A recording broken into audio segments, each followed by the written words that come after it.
इंसान को जो मुश्किलात आती है ना, अगर किसी शख्स को पता चल जाए ना कि ये सामने वाला पुल मैंने गुजरना है तो उस पार मेरी अपनी जायदाद शुरू हो जाएगी, तो वो पुल गुजरना उसके लिए मुश्किल नहीं रहता। अगर किसी को पता चल जाए कि बस ये 2 सड़कें हैं मैंने अबूर करनी है, फिर मेरे लिए सफर आसान हो जाएगा, तो वो झटपट गुजर जाता है। ना धूप देखता है, ना थकावट देखता है, ना रश देखता है, ना गाड़ियों की रेल पेल देखता है, गुजर जाता है। अल्लाह करीम ने फरमाया बंदा मोमिन जान ले, अगर मैं तुझे एक मुश्किल दूंगा तो मैं तुझे कितनी आसानियां, चले सारे बोल दें कितनी जी, कितनी अल्लाह ताला आसानियां देगा? 2 आसानियां। हम लोग अच्छा, जब हमारा जहन बन जाता है ना कमजोरी का, हमारा जब मिजाज बन जाता है मायूसी का, फिर मामला जरा हमारे लिए गंभीर हो जाता है। अगर हम ये जहन बनाए ना कि मुश्किल मेरे अल्लाह की तरफ से आई है तो वो मुझे आसानी भी जरूर अता करेगा, तो फिर अल्लाह जरूर ही आसानियां अता फरमाता है। और जो मुश्किलात जिंदगी में आती है ना, हजरत मौला अली शेर खुदा रदी अल्लाह ताला अन्हु का बड़ा खूबसूरत फरमान है। हजरत अली फरमाते हैं जब तुझे मुश्किल आती है तो वो तुझे रब का पता बताने आती है, वो तुझे अल्लाह का पता बताती है।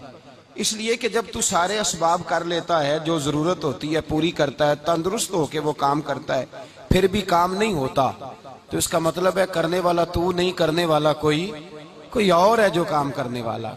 तो भाई मुश्किलात के बाद जो अल्लाह आसानी देता है, हजरत इब्राहिम को आग में भी फेंका गया, हजरत इब्राहिम अलैहिस्सलाम को सताया भी गया, निकाला भी गया, लेकिन जब इन मुश्किलात से गुजरे तो मेरा रब फरमाता है वइज़ तला इब्राहिम रब्बुहु बिकलिमातिन फअतम्महुन्ना काला इन्नी जाइलुका लिन्नास इमामा। कहा जब इब्राहिम पूरे उतरे तो फिर हमने उन्हें इमाम बना दिया। या अल्लाह किस तरह की इमामत दी? फरमाया मैंने इतनी आला शान अता की है कि अपने लाडले रसूल को जनाब इब्राहिम की नस्ल में पैदा फरमा दिया है, मैंने मुस्तफा को उनकी नस्ल में पैदा कर दिया, कयामत तक के लिए उनका वकार बढ़ा दिया। अल्लाहुम्मा सल्ली अला मुहम्मदिन व अला आले मुहम्मद कमा सल्लैता अला इब्राहीम व अला आले इब्राहीम, उनकी अजमत बढ़ा दी।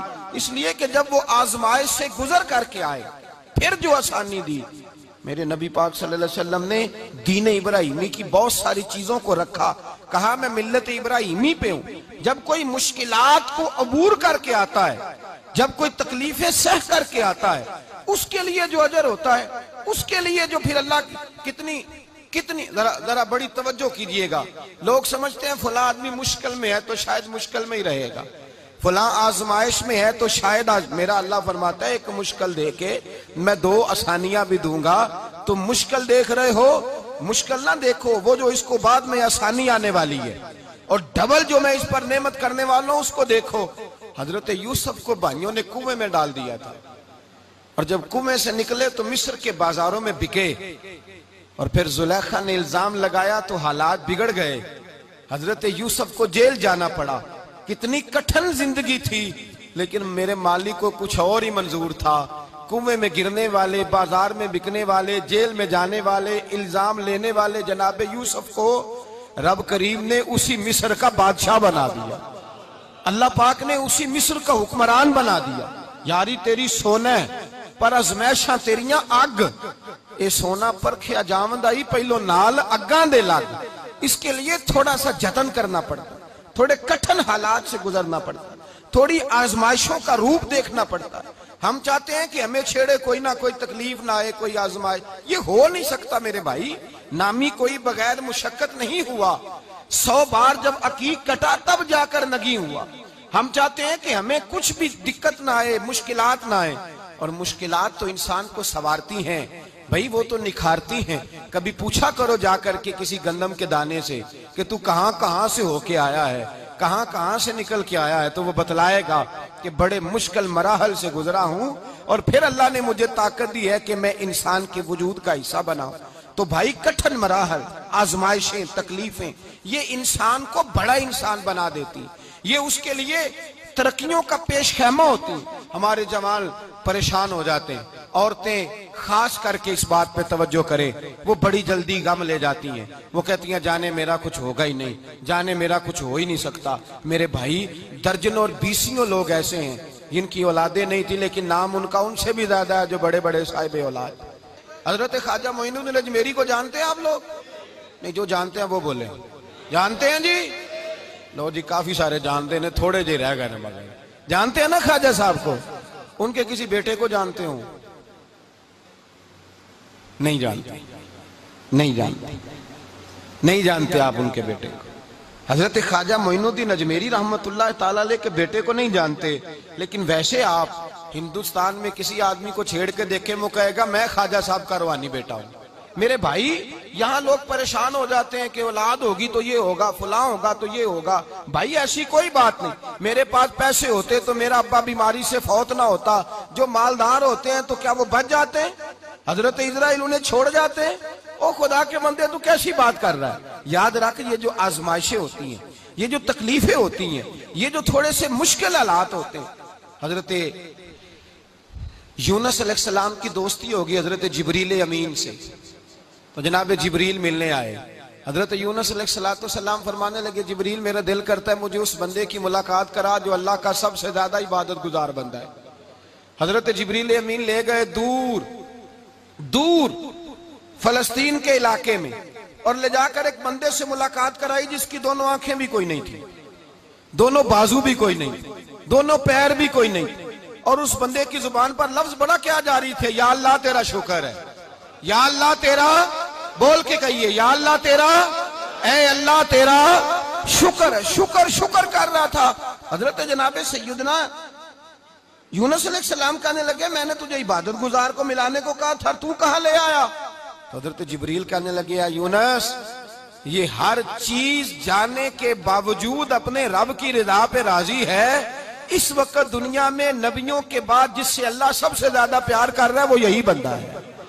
ये अपने रब की रजा पे राजी है। माना कि जब इस हाल में राजी है तो बस ठीक हो गया, ठीक हो गया। वसल अच्छा है ना फिराक अच्छा है, बस जिस हाल में महबूब रखे वही हाल अच्छा है। बस जिस हाल में उन्होंने रखा बात ठीक हो गई।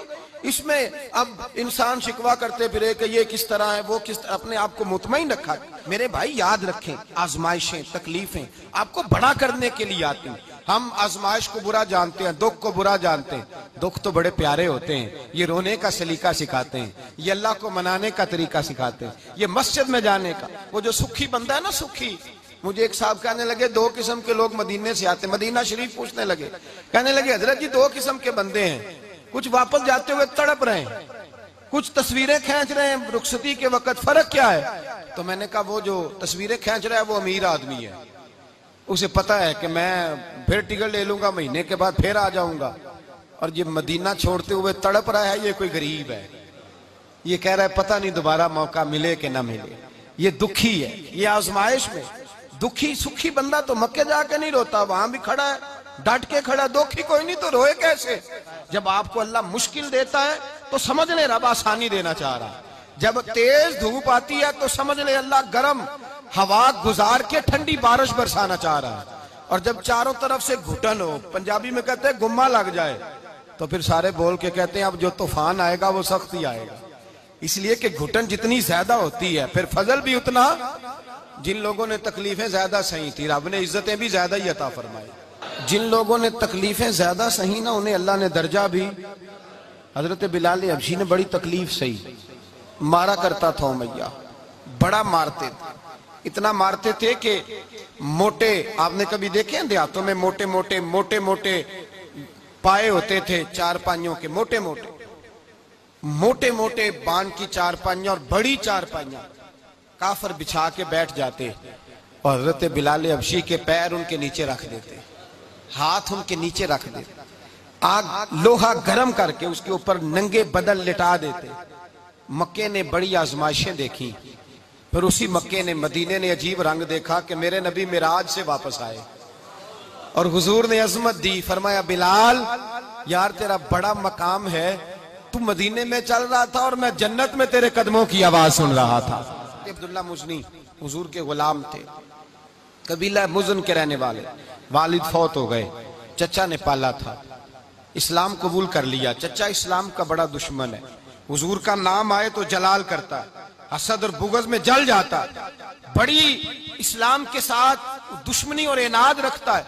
हजरत अब्दुल्ला कहते हैं पहले तो मैं इश्क रिसालत को दबाता रहा, फिर ये चिंगारी शोला बन गई, फिर के ये हल्का सा जज्बा समुंदर और सहरा का रूप धार गया। फरमाते हैं माँ थी और मैं था। मैं गया, जाके चचा से कहा मैं नहीं रह सकता। कहाँ जाएगा? तो मैंने धीमे लहजे में कहा मैं मदीने जाऊंगा, अब मैं रसूलुल्लाह के मदीने जाऊंगा, अब मेरा गुजारा नहीं होता, अब मैं जाऊंगा। कहते हैं चचा कहने लगा अच्छा तू वहां जाएगा, तुझे मैंने पाला, मैंने पोसा, वो मकान मैंने तुझे बना के दिया, तेरी जेब में जो पैसे हैं मेरे दिए हुए हैं। कहते मैंने कहा चचा मैं सारा कुछ सोच के आया हूं, मकान भी तू रख ले, पैसे भी रख ले। कहते उसने हर चीज रखवा ली। जब पलटने लगा तो चचा कहने लगा जो कपड़े तूने पहने हैं ये भी मैंने खरीद के दिए थे। हजरत अब्दुल्ला फरमाते हैं मैंने वो कपड़े भी उतार के दिए। बरहना हालत में मैं माँ के पास गया और मैंने कहा अम्मा मैं पहले भी तो नंगा पैदा हुआ था, तूने ही कपड़े पहनाए थे, मेरा फिर बदन नंगा हो गया, कपड़े दे दे। कहते हैं 2 बीबियों वाले कपड़े अम्मा ने दिए, एक मैंने तामत बांध ली, दूसरा ओढ़ लिया और मदीने पहुंचा। कहते हैं जब मैं ठंडी रात मदीने पहुंचा तो काले रंग के हबशी गुलाम हजरत बिलाल दूध का प्याला लिए खड़े थे, हाथ में खजूरें थी, कंबल था। कहने लगे आजा आजा, मुस्तफा ने फरमाया था कबीला मुज़न से मेरा गुलाम आ रहा है, मैं सारी रात से तेरा इंतजार कर रहा हूँ। हजरत जनाब सैयदना अब्दुल्ला रज़ी अल्लाह तआला अन्हु फरमाते मेरी मुश्किल आसान हुई। फरमाते मुझे मदीने में एजाज मिल गया, मुझे इज्जत मिल गई, हर आदमी मेरी कदर करने लगा। गोया बुजुर्ग कहते हैं कि हजरत अब्दुल्ला दुआ करने लगे कि ए अल्लाह तूने मुझे बड़ी शान दी है मुस्तफा की गोद में, अगर इसी रहमत के छांव में मैं पर्दा कर जाऊं तो मेरी बात बन जाएगी। हजरत अब्दुल्ला का विसाल भी रसूलुल्लाह की गोद में ही हो गया। गोद में ना कोई रिश्तेदार, ना कोई ताल्लुकदार, ना कोई हमसाया अपना, ना कोई चचा, ना कोई मामू, शहर में तनहा असी किसे दे कुछ नहीं जे लगदे ते ना कोई साडा दर्दी। तन्हाई जनाजा उठा तो उठाने वाले कौन है? अबू बकर सिद्दीक, फारूक आजम, उस्मान गनी, मौला अली, हसनैन करीमैन जनाजे में शामिल। मेरे रसूल पाक सल्लल्लाहु अलैहि वसल्लम ने जनाजा पढ़ाया। देखो मुश्किल काटी थी तो आसानी का रंग देखो, आसानी का अंदाज देखो। हजरत सैयदना अबू दरदा रज़ी अल्लाह तआला अन्हु इरशाद फरमाते मदीने में रिवाज था कि जब कब्र में उतारने लगते थे तो करीबी रिश्तेदार उतारा करते थे, पर अब्दुल्ला का तो रिश्तेदार ही कोई नहीं था मदीने में, कौन उतारे? फरमाया जब कब्र में उतरने लगे तो हजरत अबू बकर सिद्दीक और हजरत उमर फारूक उतर गए कि हम कब्र में उतारते हैं। रसूलुल्लाह ने फरमाया तुम बाहर निकलो, तुम क्यों कब्र में गए हो, बाहर आओ। कहते हम बाहर आए तो अल्लाह के रसूल अंदर गए। फरमाया कौन कहता है इसका कोई नहीं, मैं जो मौजूद हूँ। कौन कहता है कोई नहीं? फरमाया रखो मेरे हाथों पे। कहते हैं हुजूर के दस्ते मुबारक पे रखा और बाहर खड़े हम रश्क करने लगे कि वाह अल्लाह तेरा आसानी देने का रंग, आसानी। इसने मुश्किल बर्दाश्त की तो रब ने मुस्तफा के कदमों में आसानियां अता फरमाई। पसे और हुजूर ने कब्र में रखा नबी पाक ने। हजरत जनाब सैयदना अली उल मुर्तजा शेर खुदा करम अल्लाह ताला वजहुल करीम की वालदा हजरत फातिमा बिनते असद रदी अल्लाह ताला हजरत अली की वालदा, बड़ा प्यार किया मेरे नबी पाक के साथ। हुजूर इनके घर में रहे, इनके घर में परवरिश पाई। हजरत अली कहते हैं मेरी अम्मा पहले रसूलुल्लाह का ख्याल रखती, गुर्बतों के जमाने में नबी पाक का साथ दिया। मक्का मुखालफत करता तो जनाब फातिमा हुजूर का ख्याल रखती। फातिमा बिनते असद बड़ा प्यार किया, बड़ी मोहब्बत की मौला अली की वालदा ने, हर दुख हर तकलीफ काटी, लेकिन रसूल कायनात सल्लल्लाहु ताला अलैहि वसल्लम का साथ ना छोड़ा। और यहाँ तक रिवायात में मिलता है कि जनाब फातिमा तज़्ज़ारा जब ब्याह के उनके घर गई तो बाहर से सौदा ला के देती। हजरत फातिमा से बड़ा प्यार करती, बड़ी मोहब्बत, मुश्किलात में साथ दिया। जब विसाल हुआ तो फरमाते कोहराम मच गया मदीने में। लोग मिन्नतें करते थे कि हुजूर का एक बाल मिल जाए तो कब्र में बख्शिश का सामान हो जाएगा। रसूल पाक ने फरमाया जब जनाब अली की वालदा को गुस्ल दे लो तो कफन पहनाने से पहले मेरे पास आना। कहते हैं जब गुस्ल दे लिया तो अर्ज की हुजूर गुस्ल हो रहा है, कफन का क्या करना है? हुजूर अंदर गए, कमीज बदली और जो कुर्ता पहना हुआ था उतार के दिया। फरमाया वो अली की माँ नहीं मेरी माँ है, उसने मेरे लिए बड़ी तकलीफें सही हैं, बड़ी मुश्किल देखी है। फरमाया इस तरह करो मेरे कुर्ते में उसे कफन दो। हुजूर ने जनाजा पढ़ाया, अपने कुर्ता लिबास मुबारक में कफन दिलाया। फिर जब वो दफन हुई तो हुजूर कब्र पे खड़े हुए, खड़े होकर फरमाया ऐ अल्लाह अपने सारे नबियों के वसीले से और मेरे वसीले से मेरी अम्मा की बख्शिश फरमा दे। फिर जो आसानियां मिली उन लोगों को, तो उनकी कब्रों तक आसानियां मिली, फिर उनको कयामत तक के लिए आसानियां मिली जिन्होंने मुश्किलात को देखा। और भाई जो सोए रहे, जो आराम करते रहे, जिन्होंने मुनासिब ही न समझा कोई कठिन मरहला तय करना, जिन्होंने कहा ना ना ना ना हम तो सुख के साथी हैं, हम तो सुकून के साथी हैं भाई, हम तो सलूट के साथी हैं, जब मौजें लगेंगी तो दौड़ के पहुंचेंगे, कहेंगे हमारा भी तल्लक बनता है, हमारी भी रिश्तेदारी होती है, हमारे भी राब्ते होते हैं, फिर दौड़ करके पहुंचेंगे। असल साथी वो होता है जो दुख का साथी होता है, आजमाइश का साथ, मुश्किलात तुझे ऊंचा उड़ाती। हजरत सलमान फारसी कहते हैं मैं नबी पाक की तलाश में निकला था, हुजूर की तलाश में निकला, और मैंने कई साल हुजूर को ढूंढा, कभी एक दरवाजे, कभी एक दरवाजे, कभी दूसरे दरवाजे, कभी तीसरे दरवाजे। फरमाते मैं शहजादा था पर बिकता बकाता मदीने आया, मैंने नबी पाक की तलाश में यहूदियों की गुलामी भी की, तेरी तलाश में फिरा मैं जंगल पहाड़ और दश्त में। फरमाते हैं बड़ी तकलीफ काटी, बड़ी आजमाइश देखी, लेकिन उस दिन मुझे सारे दुख भूल गए, उस दिन मेरी सारी तकलीफें आसानियों में बदल गई, जिस दिन मेरे नबी ने मेरा बाजू थाम के कहा सलमानु मिन्ना अहलल बैत, फरमाया सलमान को तो मैंने अपनी अहले बैत में शामिल कर लिया है। फरमाते इतनी बड़ी फजीलत के मैं रसूलुल्लाह के खानदान में जा शामिल हुआ। तो भाई याद रखें, जब आपको मुश्किल आती है तो आपको आसानी देने के लिए